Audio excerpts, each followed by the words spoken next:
ఇది దరిద్ర రాకుండా వెళ్తే పోద్ది అనిపిస్తుంది మాకు. అడు వెళ్ళిపోవాలి ముంగల. పథకాలు ఏమన్నా అందినాయా బాబాయ్ మీకు? మాకేం ఇంతవరకు రూపాయి అందులో మాకు పాస్ ఒక్క రూపాయి కూడా. రాజధాని మీద మీ అభిప్రాయం? అమరావతి తీసేసి 3 రాజధానులన్నీ ప్రవేశపెట్టారు. 3 లేదు, ఒకటే, ఒక రాజధాని. ఈ 5 ఏళ్లలో మన వార్డులో ఏమన్నా అభివృద్ధి జరిగింది అనుకుంటున్నారా? ఏం జరగలేదు, ఏం జరగలేదమ్మా ఇంతవరకు. ఏదో రూపాయి తిన్నది లేదు. ధరలు బాగా పెరిగినాయి కదా, దాని మీద మీ అభిప్రాయం? బాగా పెరిగినాయి కదా, అభిప్రాయం అయితే అన్నిటి పెరిగినాయిగా. మామూలుగా శనగ ప్యాకెట్ ఎంత 80 రూపాయలు అయింది. ఇలా ఎంత అయింది? 175 రూపాయలు. 250 దాకా కూడా వెళ్ళింది బాబాయ్. అన్నాక 250. టమాటాలు ఏం 200. టమాటాలు అన్నీ 200. ఇంతటితో పోతే మన దేశానికి ఉంటే దరిద్రం పోయినట్టు.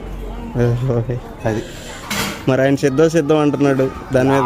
ఏ లేదు, ఒకటిదే. ఇది పోయేది అంతే, ఇది వచ్చేది అంతే.